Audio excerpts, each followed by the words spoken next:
Salam dalam kasih Yesus yang menyertai kita pada pagi hari ini. Semoga kita sehat dan bahagia di dalam Tuhan. Kita bersyukur oleh karena pada kesempatan ini kita boleh berjumpa kembali untuk melanjutkan, menerima, dan menyelidiki kasih Tuhan. Kita masih terus menyelami samudera kasih Allah yang tidak terbatas. Pada pekan doa ini, masih kita dalam tema kembali ke altar, melihat pesona kasih Allah di bait suci. Dan pada kesempatan hari ini, kita yang menjadi judul pembahasan adalah harum semerbak menutupi amis darah.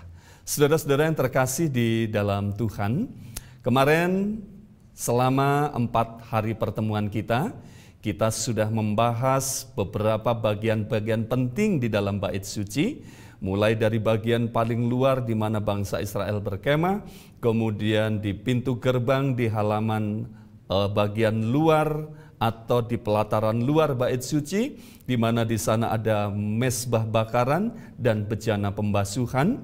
Kemudian kita sudah bahas juga lehem panim, yaitu roti sajian. Kemudian kemarin kita membahas kandil atau kaki dian. Dan hari ini kita akan membahas pada bagian yang paling tengah di ruang atau di bilik suci, yaitu mezbah pedupaan.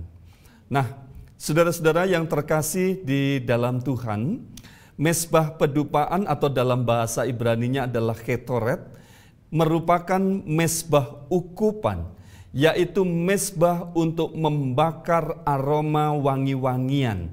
Ini bukanlah mezbah untuk membakar korban seperti anak domba atau anak lembu, tetapi ini adalah untuk membakar wangi-wangian yang ditempatkan di ruang suci di bilik suci. Di kitab Keluaran pasal 30 ayat yang pertama dan ayat 7. Haruslah kau buat mezbah tempat pembakaran ukupan, haruslah kau buat itu dari kayu penaga. Di atasnya haruslah Harun membakar ukupan dari wangi-wangian tiap-tiap pagi apabila ia membersihkan lampu-lampu, haruslah ia membakarnya. Nah, apa itu mezbah ukupan atau mezbah pedupaan atau ketoret? Ini merupakan tempat pembakaran pedupaan yang berupa kemenyan, yang umumnya adalah kemenyan atau ramuan wangi-wangian untuk menimbulkan aroma wangi-wangian. Jadi di sana adalah tempat pembakaran seperti kemenyan atau ramuan-ramuan khusus yang dibuat untuk wangi-wangian. Nah, apa fungsi dari ketoret itu sendiri? Saudara-saudara yang terkasih, di bait suci menjadi tempat dan pusat pengorbanan, di mana setiap hari orang yang berdosa akan datang dengan membawa korban, membawa baik anak domba maupun anak lembu atau korban lainnya. Kemudian korban itu akan disembelih, diambil darahnya, sebagian kemudian dipercikkan di dalam atau di tirai yang memisahkan bilik suci dan bilik maha suci. Setiap hari darah dipercikkan di tirai yang tergantung di situ, yaitu di bilik suci dan bilik maha suci. Maka sudah tentu bau busuk dan aroma amis darah sangat menyengat di ruangan itu, karena setiap hari dipercikkan oleh percikan-percikan darah yang bukan hanya 1 atau 2 korban setiap hari, bahkan banyak sekali setiap hari yang dikorbankan oleh karena jumlah penduduk bangsa Israel waktu itu sangat banyak. Maka aroma bau busuk dan aroma amis darah itu sangat menyengat. Itulah sebabnya dibutuhkan aromaterapi.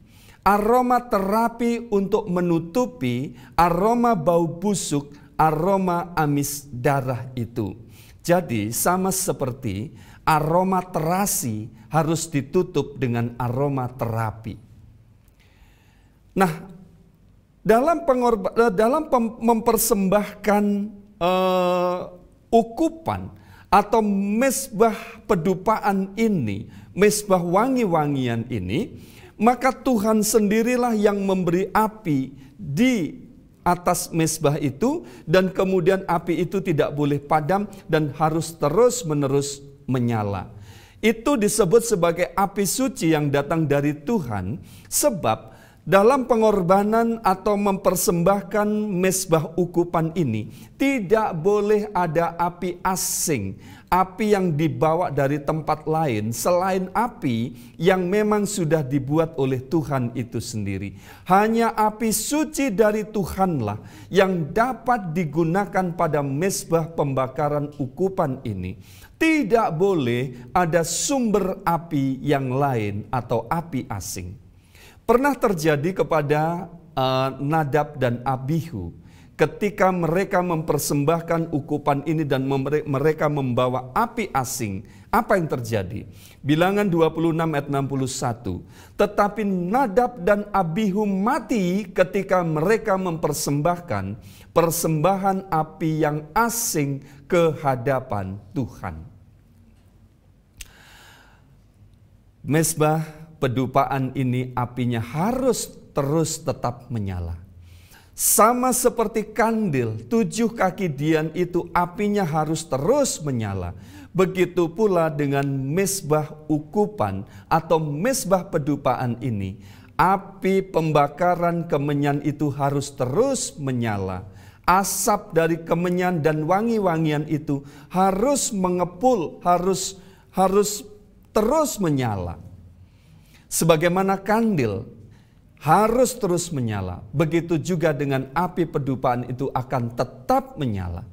Ketika imam besar setiap pagi dan petang mengatur sumbu dan minyak kandil, maka sekaligus dia mengatur ukupan tersebut agar ukupan itu tetap menyala dan akan tetap ada kemenyan atau ramuan wangi-wangian yang tetap dibakar di sana. Kitoret adalah bagian perabot yang terdekat dengan tabut perjanjian. Itu hanya dipisahkan oleh tirai yang memisahkan antara bilik suci dan bilik maha suci. Sementara posisinya antara mezbah ukupan dengan mezbah dengan tabut perjanjian itu sangat dekat. Keluaran pasal 30 ayat 6. Haruslah kau taruh tempat pembakaran itu di depan tabir penutup tabut hukum, di depan tutup pendamaian yang di atas loh hukum, di mana aku akan bertemu dengan engkau. Sehingga saudara-saudara yang terkasih di dalam Tuhan, oleh karena tabir pemisah antara bilik suci dan bilik maha suci itu tidak menutup sampai ke atap, maka ketika imam besar mempersembahkan ukupan, membakar wangi-wangian, dia sedang memandang juga kepada tabut perjanjian, di mana di sana ada loh hukum Tuhan ditempatkan. Sehingga dengan demikian, ini menjadi perlambangan bahwa ketika imam besar mempersembahkan korban doa itu, mereka sedang memandang kepada hukum-hukum yang sudah dilanggar. Imam besar sedang mengantarai umat yang berdosa oleh karena melanggar hukum yang sedang dilanggar yang ada di depannya. Nah, apa makna dari Ketoret itu? Makna dari mezbah pedupaan atau mezbah ukupan ini. Yang pertama adalah Yesus sebagai pengantara. Ini melambangkan pekerjaan pelayanan Yesus sebagai pengantara kita, pengantara antara manusia dengan Allah. Di dalam mempersembahkan kemenyan, imam dibawa kepada hubungan yang lebih dekat dengan hadirat Allah. Imam yang melayani di bilik suci untuk membakar ukupan, memanjatkan doa bagi umat, melambangkan pelayanan Yesus sebagai pengantara. Saudara-saudara yang terkasih di dalam Tuhan, manusia terpisah dengan Allah adalah oleh karena dosa-dosa manusia. Sehingga ada jurang pemisah yang sangat dalam dan lebar antara manusia dengan Allah. Manusia tidak bisa menyeberangi jurang yang dalam itu. Manusia tidak bisa bertemu dengan Allah. Manusia tidak bisa memperdamaikan dirinya dengan Tuhan. Manusia tidak bisa menyelamatkan dirinya di hadapan Tuhan. Itulah sebabnya perlu seorang pengantara. Perlu seorang juru selamat yang akan mengantarai jurang pemisah itu, yang akan menjembatani jurang pemisah itu antara manusia yang berdosa dengan Allah. Dan dialah Yesus Kristus yang bertindak sebagai pengantara kita. Demikianlah Imam Besar Agung sedang memohon demi umatnya di dalam bait suci surga. Yesus Kristus setelah dia mati di kayu salib, kemudian dikuburkan, lalu di hari yang ketiga dia bangkit dan kemudian dia naik ke surga. Sekarang dia menduduki fase pelayanannya sebagai seorang imam yang akan mengantarai manusia, sebagai seorang imam besar yang akan mengantarai umatnya di hadapan Bapa. Dalam Ibrani pasal 8 ayat 6, tetapi sekarang ia telah mendapat suatu pelayanan yang jauh lebih agung, karena ia menjadi pengantara dari perjanjian yang lebih mulia, yang didasarkan atas janji yang lebih tinggi. Sekarang kita memiliki pengantara yang agung, yaitu Yesus Kristus yang akan mengantarai kita dengan Bapa. Makna yang kedua adalah doa. Ketoret, mesbah ukupan atau mesbah pedupaan itu melambangkan doa. Ukupan, pedupaan melambangkan doa orang kudus yang naik bersama kebenaran Kristus. Ketika kemenyan itu dibakar, ramuan wangian-wangian itu dibakar menimbulkan asap yang mengepul naik membumbung tinggi sampai ke langit. Itu melambangkan doa-doa orang kudus yang naik bersama kebenaran Kristus. Di mana asap itu tidak akan mungkin naik sendiri kalau bukan karena udara yang mengangkatnya. Begitulah doa kita tidak akan mungkin naik sendiri kepada Bapa kalau bukan karena Yesus Kristus, kebenaran Kristus yang mengangkatnya. Mazmur 141 ayat 2.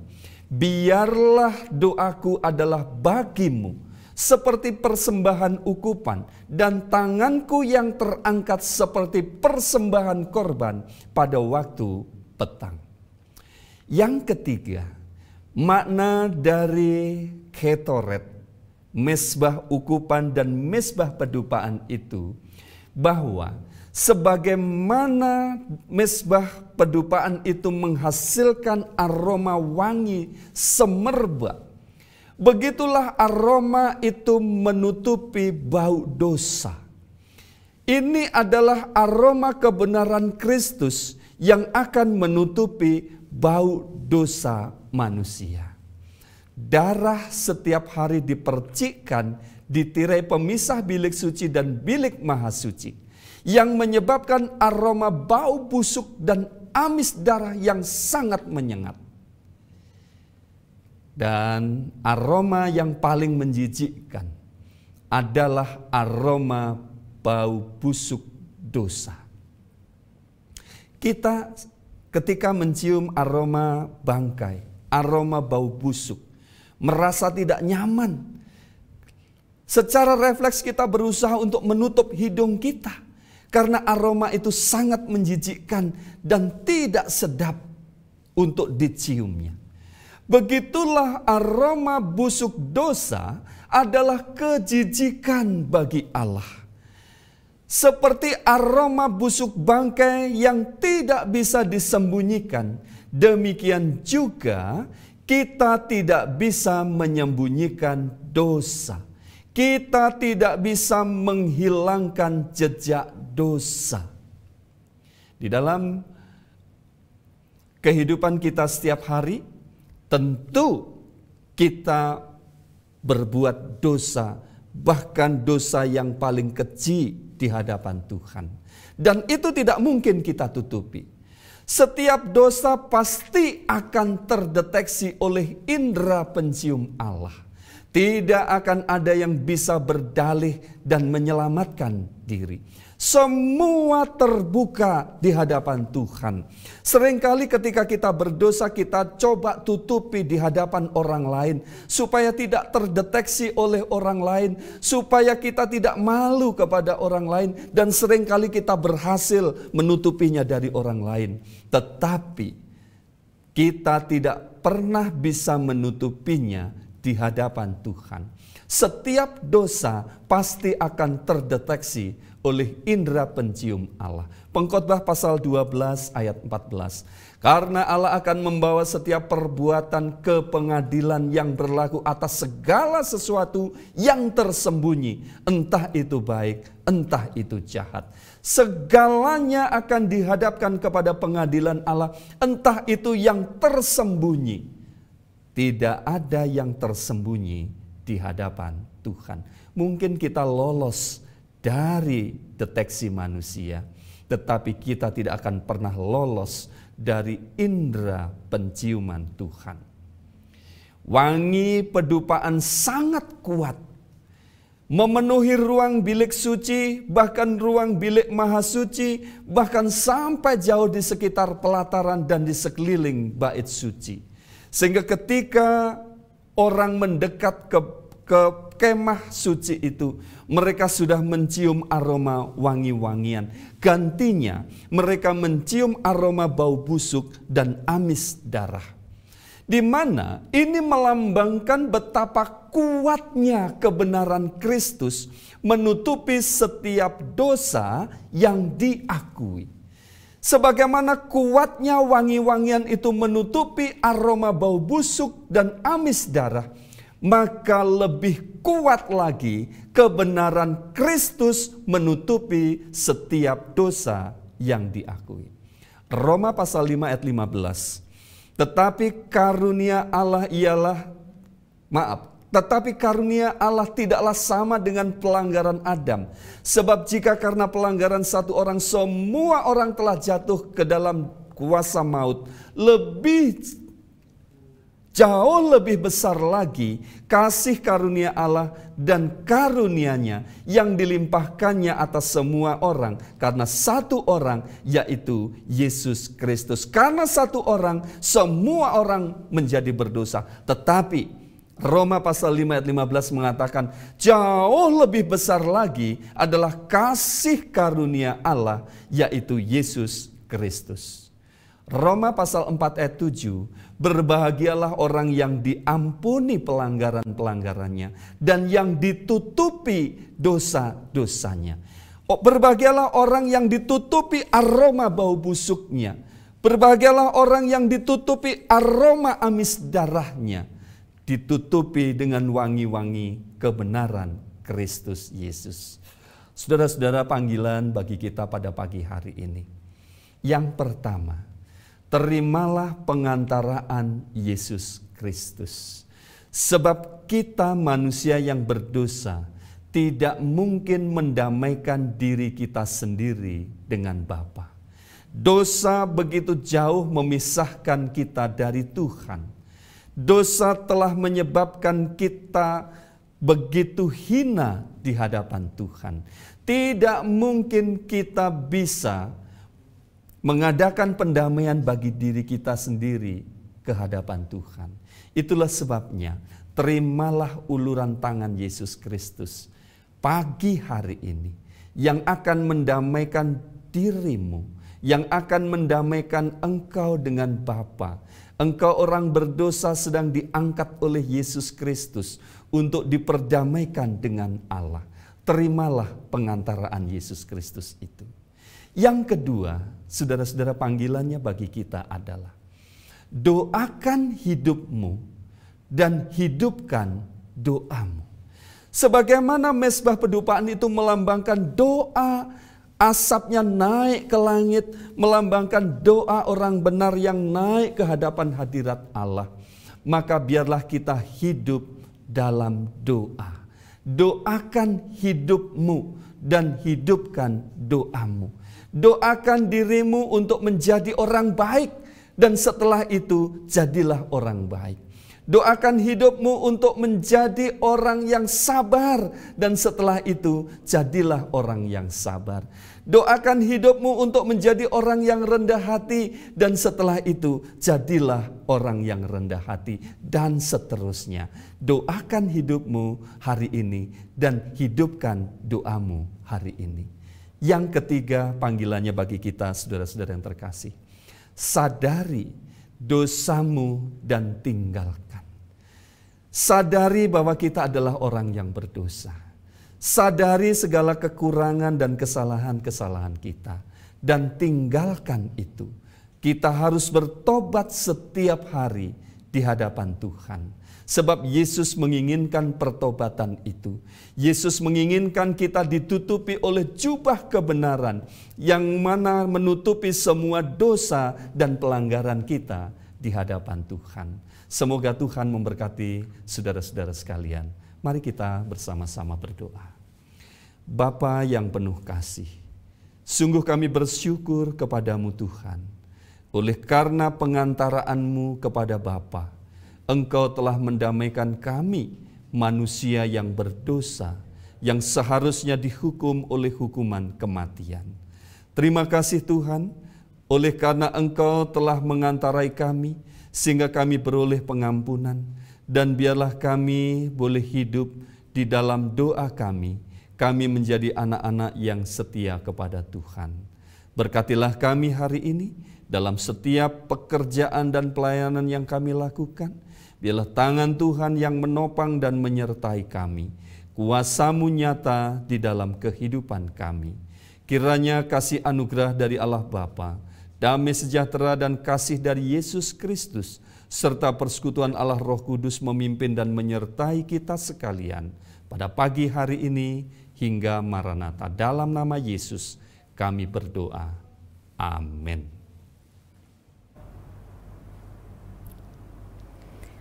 Patut kita berikan reaction love bagi Pendeta Hari Susanto yang setiap hari memberikan motivasi, mengingatkan kita dari hari ke hari agar kita kembali ke altar Tuhan, menyerahkan segala permasalahan kita.